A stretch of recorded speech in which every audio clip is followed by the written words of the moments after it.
Ito yung kabuuan guys. Ito yung area ni Doc. Sabi niya sa atin, hindi pa sana siya magpapabisita sa atin mga kakugi kasi hindi pa daw sila nakapaglinis. Pero sabi ko, okay lang yun Doc. Hello guys, good morning. Magandang araw, magandang umaga po sa inyong lahat mga kakugi. Another day, another blessing na naman. Guys, ngayon po weekend. Tayo po ay may gagawing farm visit. Tayo po ay pupunta sa manukan ni Doc Ronnie Gonzales mga kakugi dito sa Balamban, Cebu. Yan. So, mamaya antabayanan nyo ang kabuuan ng episode na ito mga kakugi. Siyempre kasama natin yung team kakugi. So, yun.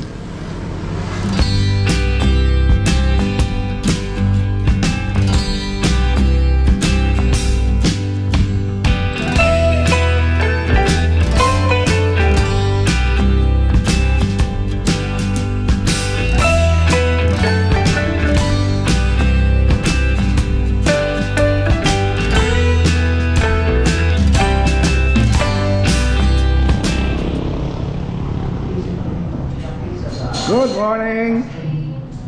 Yun. Yes. Andito pala tayo guys sa Outback Servo. Kasama natin Ron Titboy.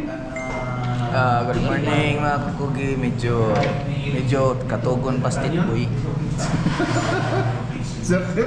Morning mga kakugi. Pwede muna tayo.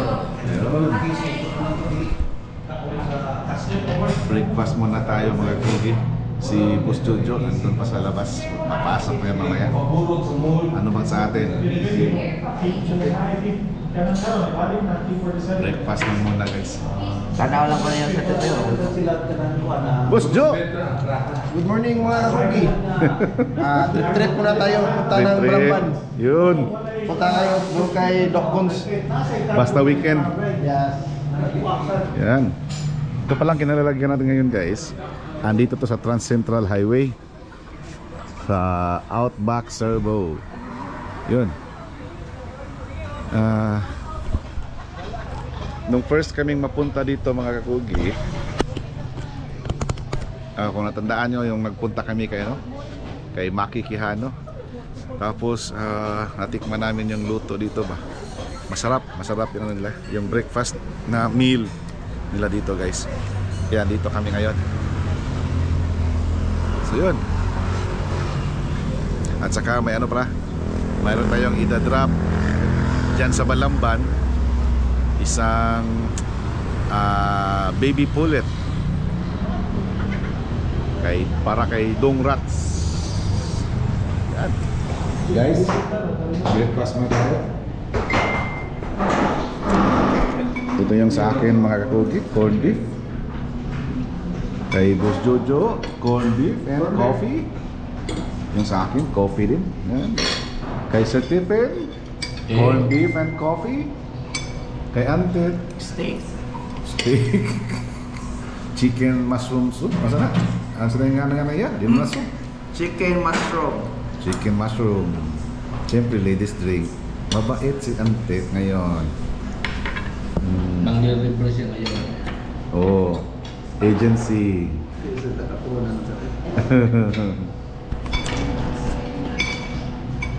Kain muna guys.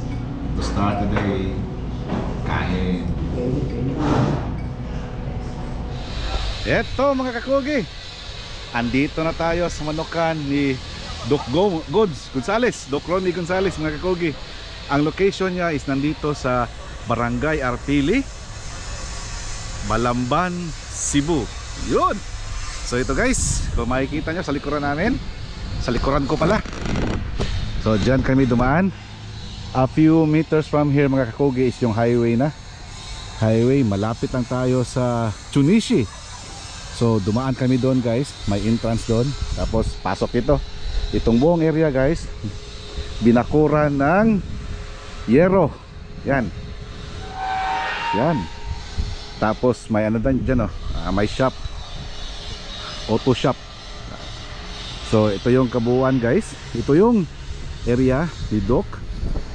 sabi niya sa atin, hindi pa sana siya magpapabisita sa atin mga kakugi kasi hindi pa daw sila nakapaglinis. Pero sabi ko, okay lang yun Dok, kasi basta farm, malinis, maraming walang problema yan. Expected naman sa mga panahon ngayon. Hindi talaga namin minamawer yan mga kakugi pag ganitong mainit, kasi mamamatay yung mga natin mga damo pag ganyan. So hinahayaan na lang muna until such time na may paulan-ulan na. So makikita nyo dito mga kakugi, yung tipi na gamit, mga tipis na gamit dito is hindi hindi yung fiber cement, kundi semento talaga. Marami guys. So nandyan. So yan. Ayan, papasok tayo dito. Laki ng area ni Doc. Maya, tanong natin mamaya gaano kalaki ito, o sa kanya ba to, nagre-rent pa siya. Yan. Sa banda rito mga kugi, sa tingin ko bago to, mga bagong gawa na mga tipis. Yan, wala pang mga manok ang nandyan. Nandito pa sa kabila yung mga manok. Yan. Mamaya ikot tayo doon sa likuran.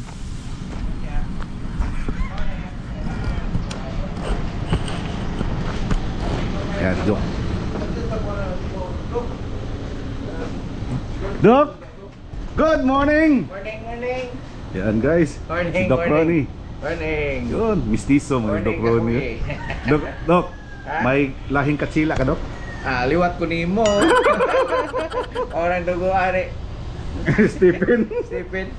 Koreano mo ni Dok. Dai petisoy. Akan sa Bitcoin mo ni. Yan, Mga kakugi. Yun. Nandito kami kay Doc Gon. Dati pala Tet, nakabisita ka sa farm ni Dati. Doc Ronnie pero hindi dito. Oh, maliit pa. Sa Busay, maliit pa ako noon. Maliit pa mga hapong kanto doon. Wala na yung sa Busay boss. Ay, Doc Wala na. Lahat ng farm, dati, meron akong Busay, merong Minglanilla. Ngayon, isa na lang. Dito na lang. Dito na lang sa farm ko.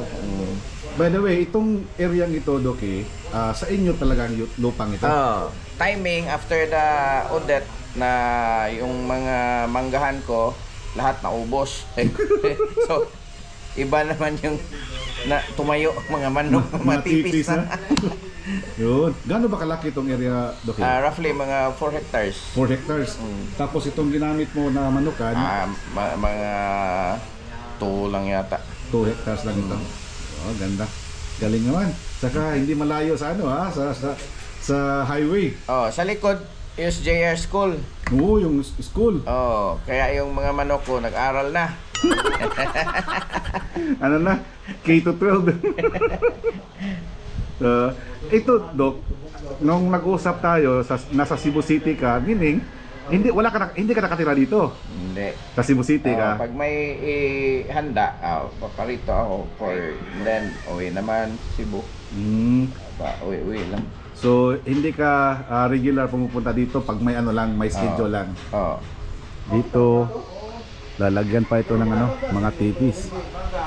Yan, moldy. Ito yung moldy. Tapos yan siguro yung mga yan. Ipapatayo pa yan. Nandun pa. So, ito guys, pananghalian na. Nag-prepare si Doki dito na mapagsaluhan namin guys. So, ito. Yan. Ito yung pananghalian namin mga kakugi. Shrimp. At saka, ano saan nga kinasun? Halaan. Ha? Halaan. Halaan. Halaan yan. Para, para sa sabaw do. Tubig do. yun. Siyempre rice. At saka, ay, paborito ni Sir Tipin. Bangus. At saka, yun. Chicken. Hindi naman mag-rice mami. Tet, ano yan Tet? Buksan mo Tet. Ha? Ano yan? Pulis. Di ba kanina? Pulis na gina. Ha? Pulit? Oo. SBR? SBR. Tornado? Yan. White Ninja. 3K plus 1K. Plus 1K yan ha? So yun guys. Kain mo tayo. Let's eat. Mga kakugi. Do. Palitan ko dito do, me.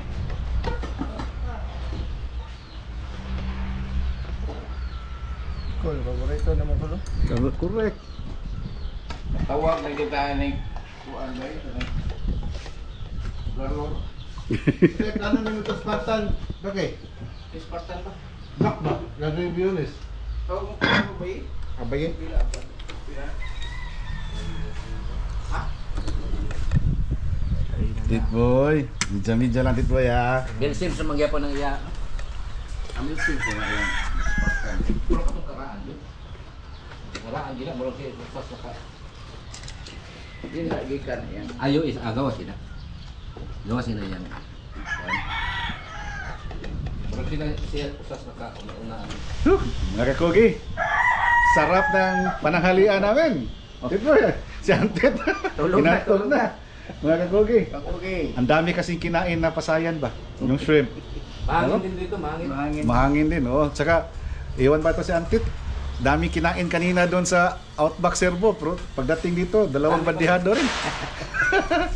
Nasarapan. Okay, sino bang nagluto ng shrimp yung kinain natin? Ay, special yun. Ako yun. Oh, ikaw yun? Ako, kaya pala masarap. Mrs. ko. Ni Mrs. pala. Hindi lang magaling magtimpla ng manok. Sa pagkain din. Oo, sa pagkain din, magaling magtimpla. So guys, ito yung pinakahihintay ko na sandali. Ayusin ko muna itong upuan ko guys para face to face kami ni Doki. Para matakdan ko sa kagwapo sa dali. Wala. Stiso brown kaya ang mata guys pag makita nyo sa personal si Doki. Talagang masasabi natin na hybrid. Ito guys, isa sa sadya ko na bakit gusto ko talagang pumunta dito. Kasi narinig ko kasi yung balita ba regarding sa kanyang mga blocks. Pareho kami ni Doki na gusto namin yung mga blocks. Black lover. Black lover. Ah. Dila. Itim ang dila. Tanungin natin si Doki kung meron siyang itim dila na manok. Itanong natin guys sa kanya regarding sa mga black ninja at saka yung white ninjas. At saka kung ano-ano pa yung mga blacks na nandyan sa farm, andito sa farm niya na may dugong SBR. So, ito na. So, Boss Jo, umpisa na tayo. Okay. Si Boss Jojo, mga kakugi, alam niyo naman, master breeder yan. Tapos ito si Sir Stephen, pambato namin yan, master fighter yan. Ito si Antit, master eater. Agency. General Manager. Ano? Dili major problem? Doki. May hapon. Yeah, good afternoon ulit. Doki, una kong narinig yung Black Ninja at saka White Ninja kay Boss Jerry Claros.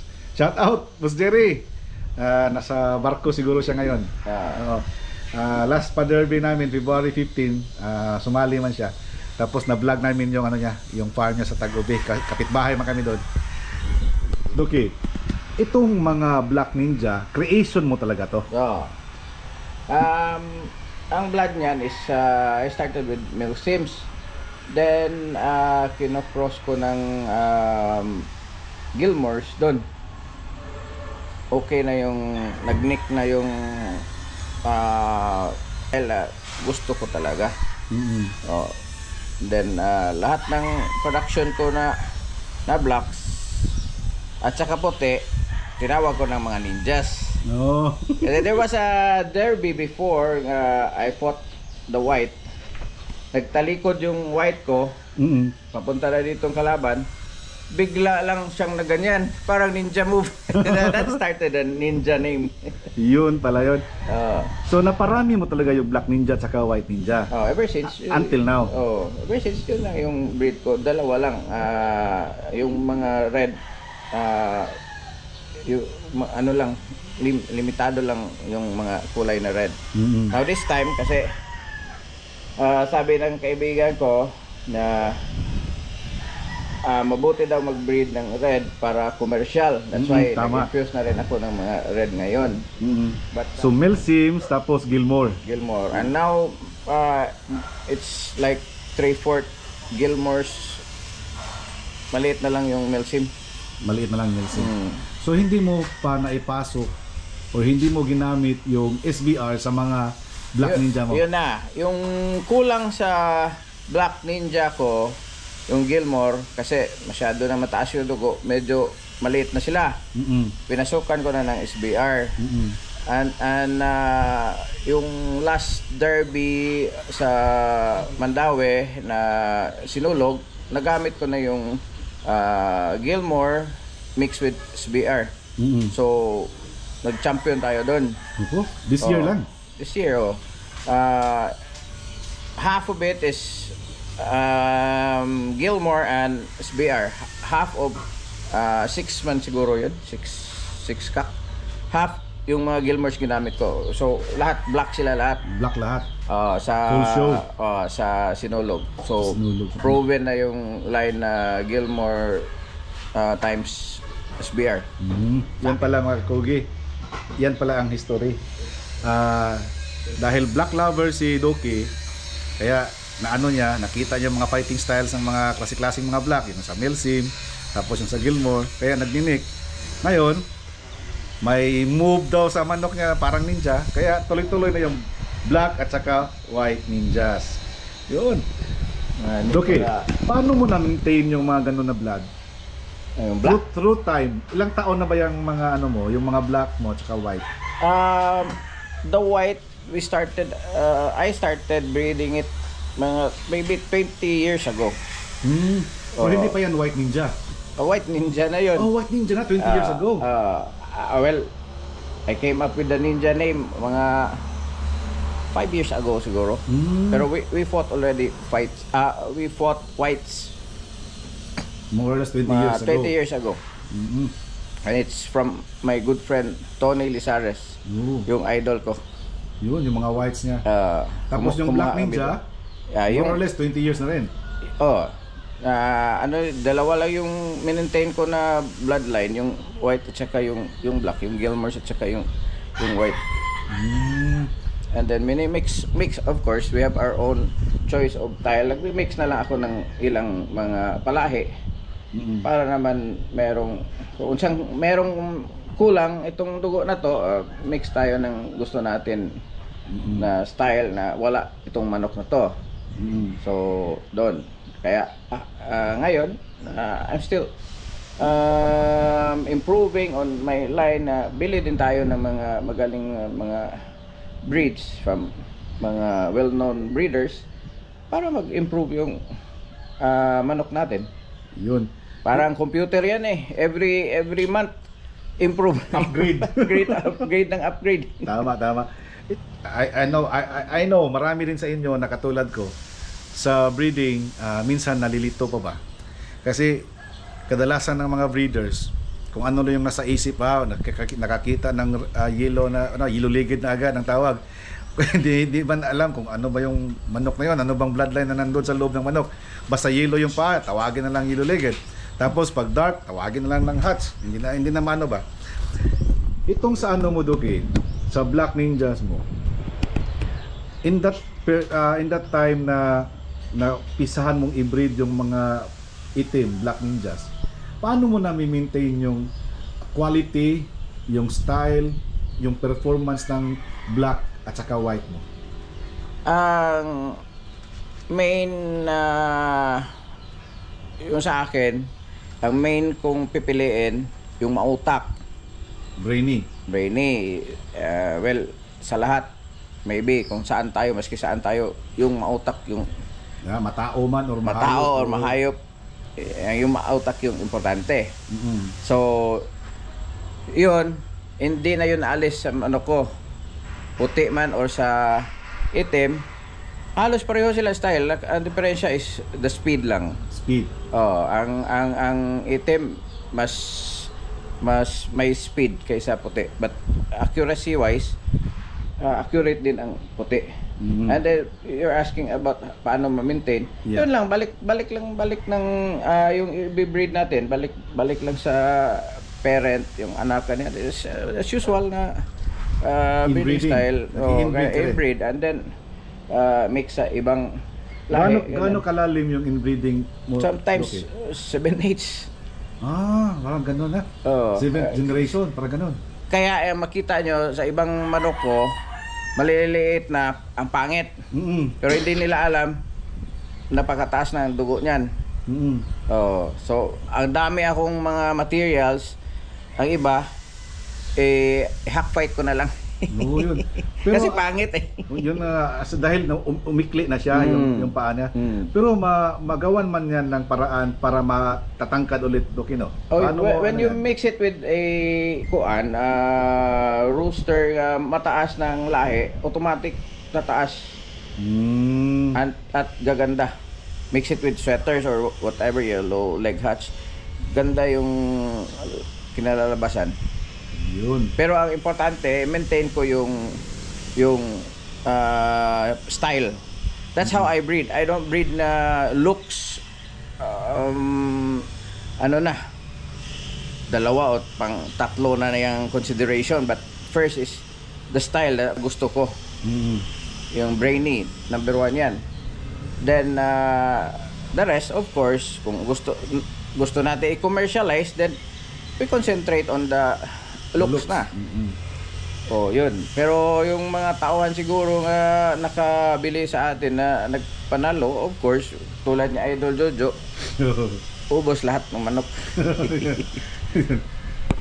Sa ano naman, Doki, sa pag-i-infuse ng mga palahi mo,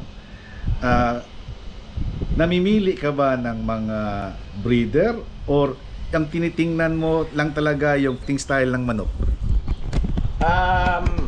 Of course, kung sino yung well-known na breeder, automatic na yon na maganda yung manok nila. Sila naman yung nag-score talaga, big events. So, matik na yun. Doon ka kukuha, shortcut breeding. Oh, yun yung pinaka-importante. But of course, you have to spend for the materials. Hindi ka naman makabili niya ng mumurahin. So, you have to spend. Correct. Ganda ng kwentuhan namin ni Doki. So, at least clear na konti, guys. Sa akin, sana sa inyo din, may natutunan kayo kay Doki. Ito, marami kasing nagtatanong sa mga viewers natin ba sa YouTube with regards to kaliskis sinyalis. Doki, ano bang masasabi mo? Alam ko fighter ka at the same time breeder. Kasi may bumili sa akin ng kakirel. Gusto niya wag daw yung buayahan. Ano ba ang mo masasabi mo diyan? Naniniwala ka ba sa mga kaliskis, sa mga ganyan? Actually, wala yung science sa ganyan. Walang science sa ganyan. Pero yung mga old timers, mga old timers, yung karamihan tingin muna sa kaliskis. Pero hindi naman makapatay yung kaliskis. Tama. Pero yung Doki, yung tinitingnan yung buwan sa conditioning, pag full moon, light yung manok na gagamitin. Well, sometimes totoo, pero sometimes hindi rin. Kasi may kasama ako sa sabi ng kaibigan ko, lusot yan lahat manok mo kasi timing talaga sa buwan. So, kampante naman ako. Ang nangyari, tatlong panalo, tatlong talo. Tablar. Saan yung buwan na ganyan? Ay, hindi totoo yan. Ayun. Siguro, nagka-timing lang siguro na Walang ratio na sabi nila, ngayon nagpapanalo yung mga talisayin. Ngayon yung mga pula, nagpapanalo, yung puti, nagpapanalo. Ratio sa pula na i-fight everyday at saka yung talisayin at saka yung puti. Talaga, small, ang ratio is, let's say, 20 to 5 heads ang ma-fight sa red. Yung ibang kulay, yun lang 5% siguro ma-fight. So not most of the time hindi natin sasabihin na ang pula talaga yung mananalo kasi everyday ang daming natatalo na pula, hindi lang na bilang. Correct. Hindi lang na bilang. Pero ngayon merong 10 na nagpanalo na puti.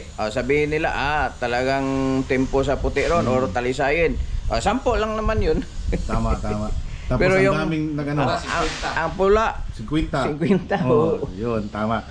By the hundreds. Yun. Sa fighting yun, sa breeding naman, Doki, for example, inahin na buayahan.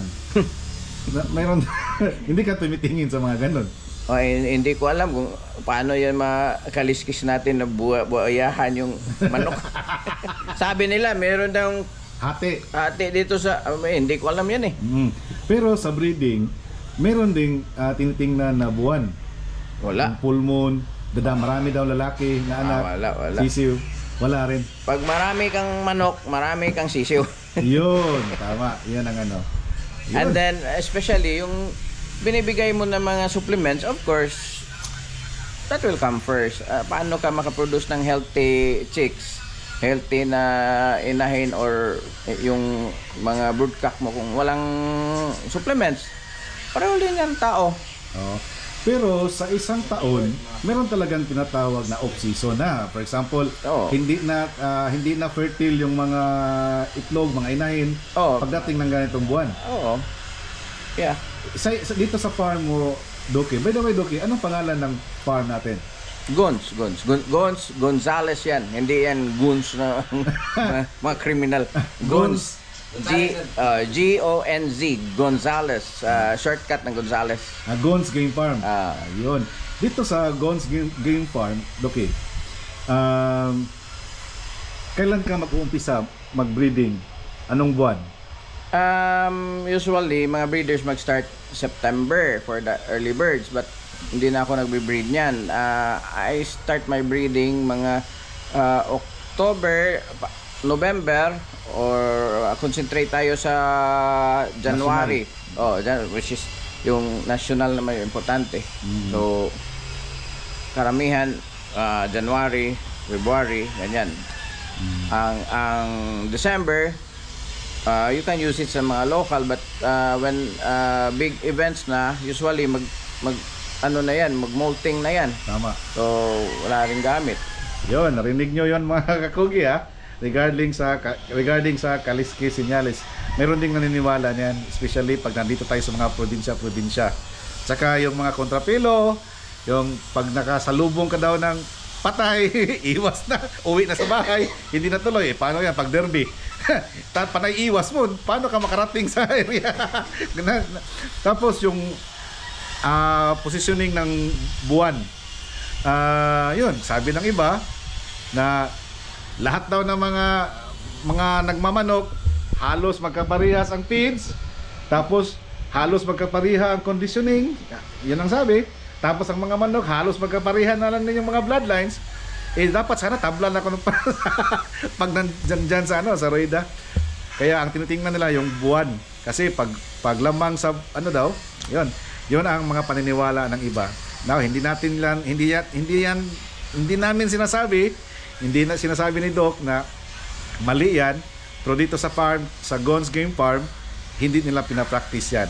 Kasi personally, si Doki hindi nagpapaniwala sa mga ganyan, kasi alam niya kung ano yung binibreed niya, alam niya ang karakter ng manok niya, alam niya ang style, at may mga tao siya para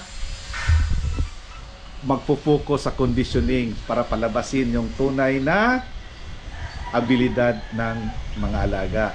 Yun. Sana may natutunan kayo, guys.